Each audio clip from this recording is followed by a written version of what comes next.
क्या हुआ यमराज? प्रतीत होता है आप मुझसे कुछ कहना चाहते हैं यमदेव।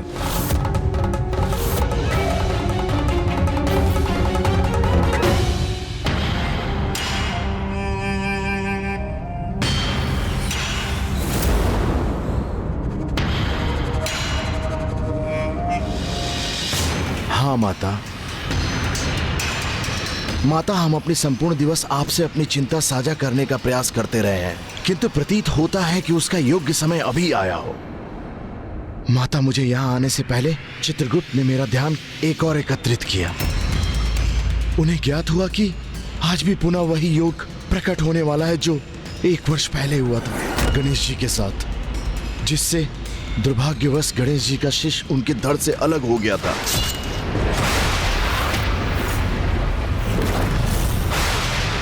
और माता, पुनः उसी योग के कारण गणेश जी का कोई बड़ा अनिष्ट होने की संभावना है। माता, आज संपूर्ण दिन मैं आपको यही दुखद सूचना देने का प्रयास कर रहा था।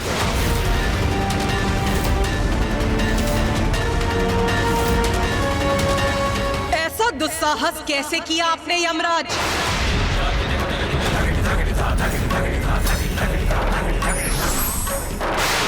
कौन है आप और कौन है चित्रगुप्त? मेरे पुत्र गणेश पर कोई संकट छाएगा, ये कहने वाले कौन होते हैं आप दोनों? और वो भी उसके जन्म दिवस के शुभ अवसर पर। इसका दंड दूंगी मैं आपको, अंत करूंगी आपका।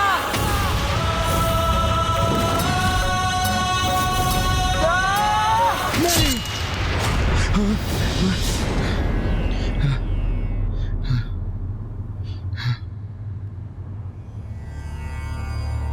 यमराज, पुत्र गणेश के जन्म दिवस पर आपका और देवी प्रिया का कैलाश पर आगमन हुआ, उससे मैं अत्यंत प्रसन्न हूँ। अब हमें अनुमति दीजिए माता।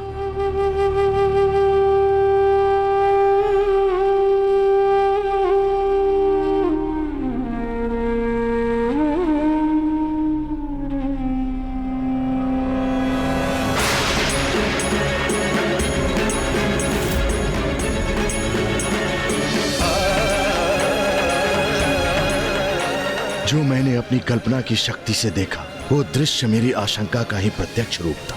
यदि मैंने माता से सत्य कहा होता तो उसके परिणाम स्वरूप जो सत्य प्रकट होता वो बहुत भयंकर होता। माता के उग्र रूप से मात्र मेरा ही नहीं, संपूर्ण सृष्टि का अंत होता।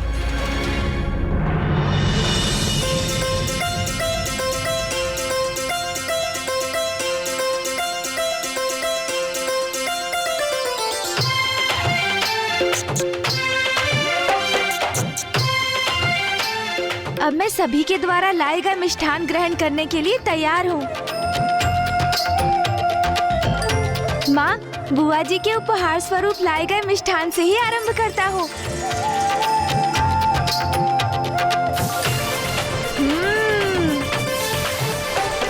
आनंद, अति आनंद।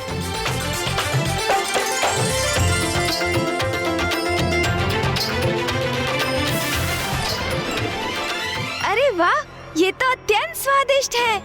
किंतु मैं बुआ जी के मिष्ठान ग्रहण करूंगा और मामी जी के नहीं, तो ये तो मामी जी का तिरस्कार होगा,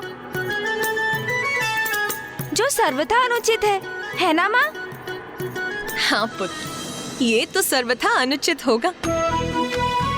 अपना तिरस्कार तुम्हारी मामी जी को कदापि नहीं भाएगा पुत्र। वही तो मैं भी कह रहा हूँ ना माँ।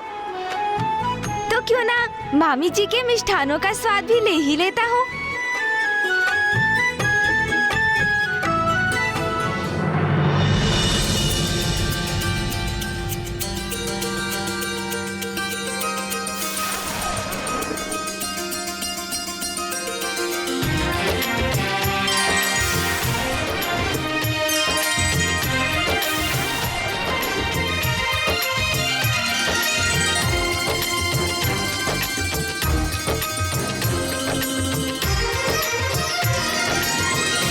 बुआ जी और मामी जी के मिष्ठान तो तुम ग्रहण कर चुके गणेश, किंतु यदि देवी शची, देवी संज्ञा एवं अन्य देवियों के मिष्ठान ग्रहण नहीं करोगे तो वो तो बहुत दुखी होंगी, है ना माँ? हाँ पुत्र, तुम तो सर्वथा उचित कह रहे हो।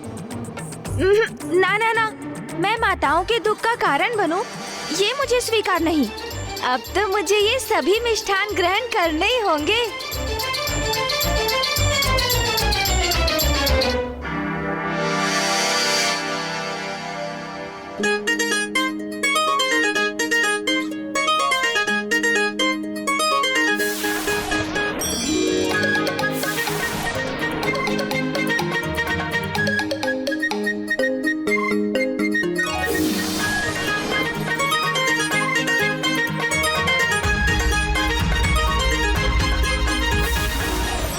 ये भी समाप्त हो गए। चिंता क्यों करते हैं प्रभु? कुबेर जी के मिष्ठान क्यों भूल रहे हैं आप?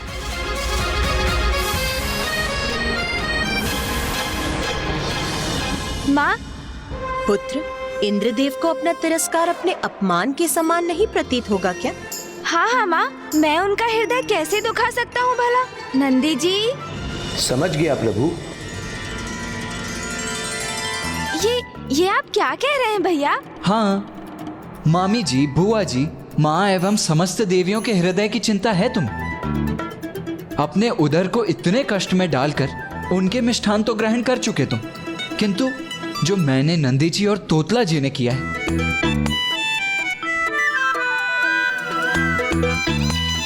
यहाँ की साज सज्जा और व्यवस्था की इतना परिश्रम किया, कदाचित हमारे उपहारों का कोई मोल ही नहीं है तुम्हारे लिए, है ना?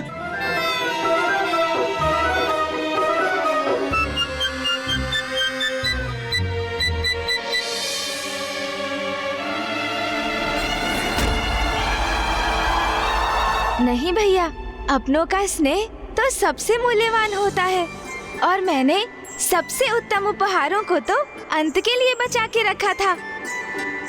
तो अब तो उत्सव का अंत ही है, तो अब अविलंब आरंभ करो।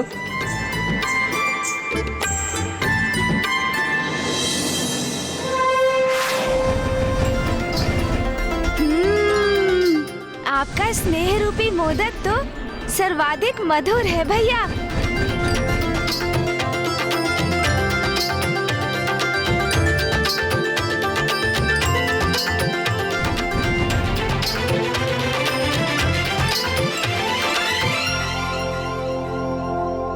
ये मेरे जीवन का सर्वश्रेष्ठ दिवस था। सभी से अगाध प्रेम और स्नेह पाकर मेरा हृदय तृप्त हो गया।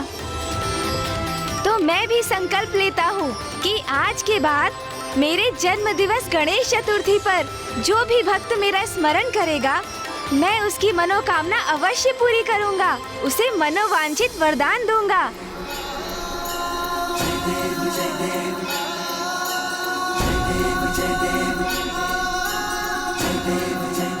आज प्रारंभ हुए प्रत्येक कार्य निर्विघ्न पूर्ण होंगे, और आज के बाद मेरे जन्म दिवस को वरदा चतुर्थी के नाम से भी मनाया जाएगा। मन तो कर रहा है इस दिवस का कभी अंत ही ना हो।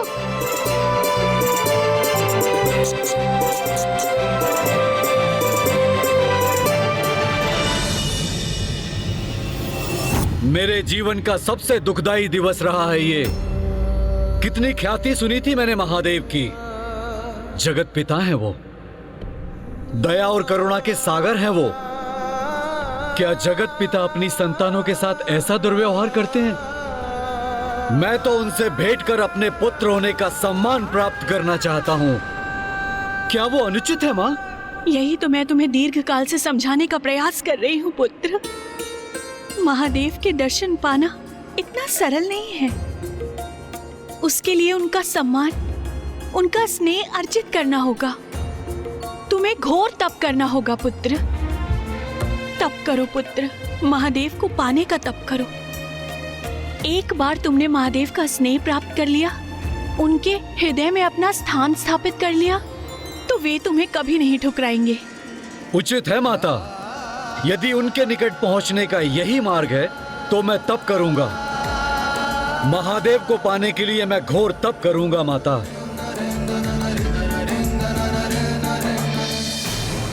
यमराज, आपको ज्ञात है कि मुझे सर्वाधिक प्रिय कौन है?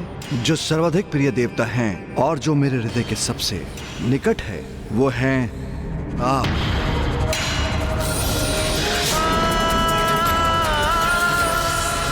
स्वामी, हमें शीघ्र चलना चाहिए। चलिए। स्वामी, अब किस विचार में खोए हैं आप? चलिए ना। आप जाइए देवी प्रिया, हमें अपना धर्म निभाना है। आप जाइए। देखिए, कुछ भी करके हमें रोकने का प्रयास मत कीजिए। किंतु स्वामी। नहीं, आप जाइए, ये मेरा आदेश है।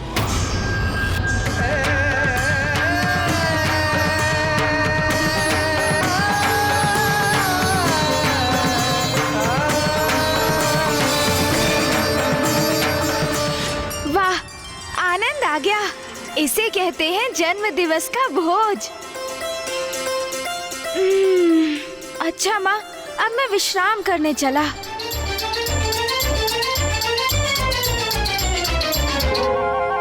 गणेश, क्या हुआ भैया? किसी और अतिथि के द्वारा लाए गए मिष्ठान शेष है क्या? नहीं गणेश, अब कोई मिष्ठान शेष नहीं, किंतु भोजन के पश्चात निद्रा मग्न होना उचित नहीं। अभी तो टहलना चाहिए। मैं भी टहलने ही जा रहा हूँ, आओ तुम भी चलो। माँ, मैं निद्रा करना चाहता हूँ और भैया मुझसे परिश्रम करवाना चाहते हैं, वो भी मेरे जन्म दिवस पर। पुत्र गणेश, तुम्हारे भ्राता सर्वथा उचित कह रहे हैं। तुम जाओ और जाकर टहलकर कैलाश की एक परिक्रमा पूर्ण करो।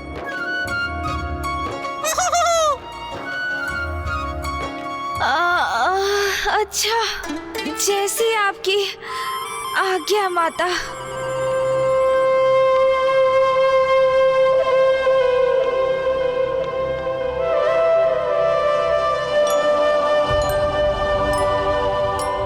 क्या हुआ माँ? कुछ नहीं पुत्र, बस तुम्हें अपने हृदय के समीप रखना चाहती हूँ।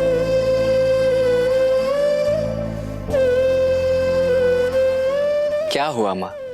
गणेश कहीं दूर थोड़े ही जा रहा है। मैं तो मात्र उसे कैलाश में ही टहलने ले जा रहा हूँ और फिर हम दोनों लौट आएंगे।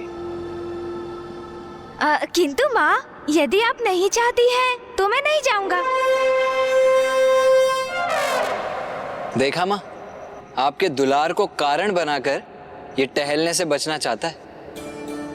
नहीं पुत्र, अब और नहीं रोकूंगी। तुम जाओ और जाकर अपने भ्राता के साथ परिक्रमा कर।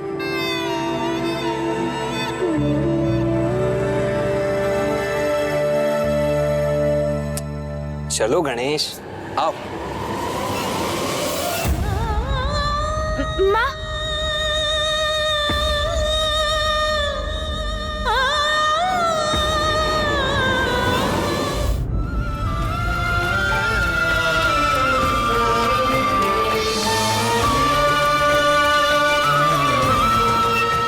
चलो भी गणेश, आओ।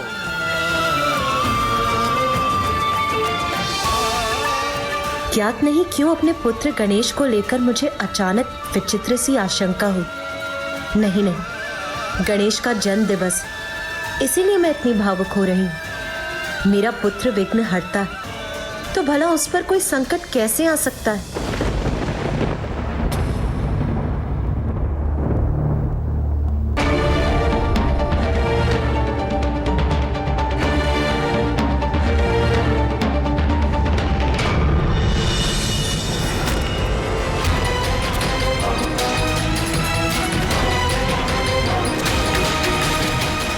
पूर्व में ही बहुत विलंब किया मैंने।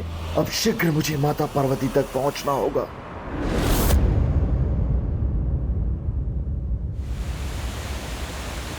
चलते समय गहरी श्वास लेते रहो गणेश। टहलते समय श्वास के उचित प्रवाह से शरीर को भोजन के पाचन में सहायता प्राप्त होती है। तो तुम श्वास ले रहे हो ना गणेश?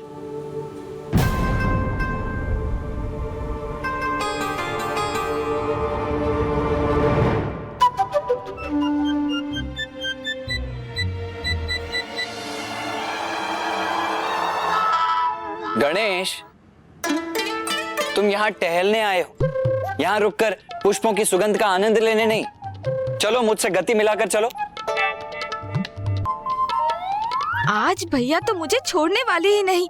उनका कहा तो मानना ही होगा मुझे। गणेश, टहलने का लाभ तो तभी होगा जब तुम तीव्र गति से चलोगे। तीव्र गति? हाँ हाँ, चलता हूँ भैया, चलता हूँ। अरे ये क्या, गणेश जी का उदर इतना विशालकाय हो गया है कि जिस कारण से वे उचित प्रकार से चल तक नहीं पा रहे हैं। मिष्ठान का आनंद ऐसा होगा। उचित है भैया, मैं तीव्र गति से ही चलता हूँ फिर। चलो।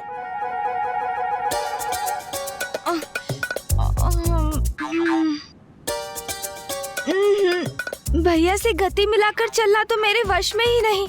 कदाचित भैया को ही अकेले आगे जाने देने का उपाय सोचना होगा मुझे।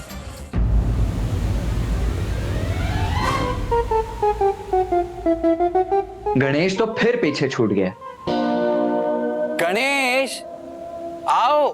आ रहा हूँ भैया, आ रहा हूँ।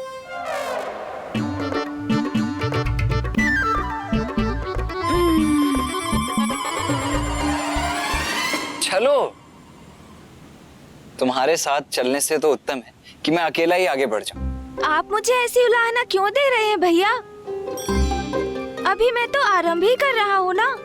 कुछ ही समय में अवश्य आपसे भी तीव्र वेग से आगे बढ़ूंगा। अच्छा, तो लो अपना समय और पहुंचो मुझ तक, क्योंकि मैं तो जा रहा हूँ पिताश्री के ध्यान स्थल।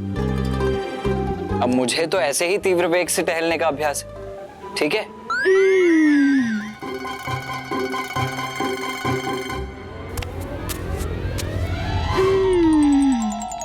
गणेश जी, इतने विशालकाय उदर के साथ आप कितना भी प्रयास करें, किंतु कुमार कार्तिकेय के साथ नहीं चल सकेंगे और ना ही उन तक पहुंच पाएंगे। अब मैं अपने अनुसार इस कैलाश की परिक्रमा करूंगा। माता का आदेश है तो इतना तो करना ही होगा ना मुझे। मूषक जी, मूषक जी। प्रभु, वो बुला रहे हैं मुझे। मुझे तो प्रतीत हुआ वो विश्राम कर रहे होंगे। अच्छा, देखता हूँ क्या बात है। मूषक जी। प्रभु, क्या हुआ प्रभु? आप निद्रा में होकर विश्राम क्यों नहीं कर रहे हैं? कहाँ मूषक जी, माँ और भैया ने मुझे टहलने भेज दिया। उन्होंने कहा भोजन के तत्काल बाद निद्रा में लीन नहीं होना चाहिए। देखिए, भैया तो आगे भी बढ़ गए। अच्छा, तो आपने मुझे अपना साथ देने के लिए बुलाया है ना? ये तो मेरे लिए सम्मान की बात है प्रभु। चलिए प्रभु। हाँ मूषक जी, चलिए। अरे मूषक जी, आगे कहाँ चल दिए आप? इधर आइए, इधर। अरे क्या हुआ प्रभु? आप चल क्यों नहीं रहे हैं?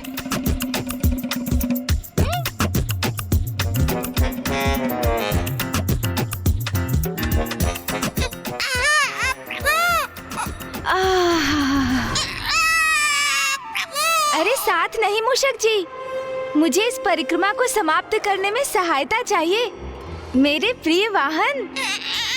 अब कैलाश की परिक्रमा आप पर आरूढ़ होकर करूंगा मैं। अवश्य प्रभु, अवश्य। बेचारे मूषक जी, वो कुछ कहने में तो असमर्थ हैं, किंतु गणेश जी के उदर के बोझ के नीचे दबे जा रहे हैं। आगे बढ़िए मूषक जी, आगे बढ़िए। जितनी शीघ्रता से हम ये परिक्रमा संपन्न करेंगे, उतनी ही शीघ्र हम लौटकर विश्राम करने के लिए मुक्त होंगे। इसलिए अब ये सब आपके ऊपर है मूषक जी। चलिए चलिए। मेरे ऊपर तो आप है प्रभु।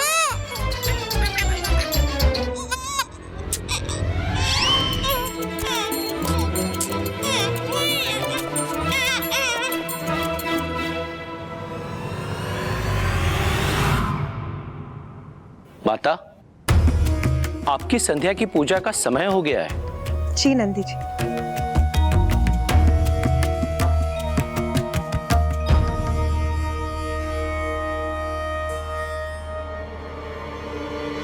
माता,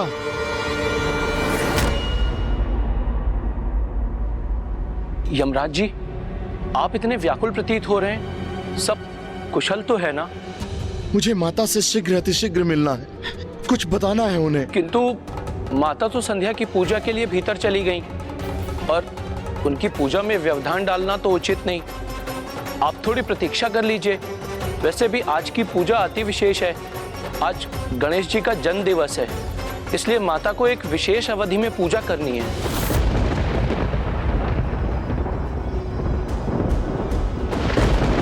समय व्यतीत होता जा रहा है, कहीं इसी ऊहापोह में वो अमंगल क्षण ना आ जाए और मैं माता को कुछ बता ना सकूं।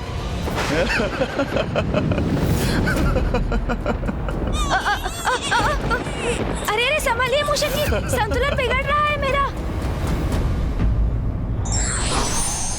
किसी भी प्रकार की अति उचित नहीं, वो हमें दुख पहुंचा सकते हैं।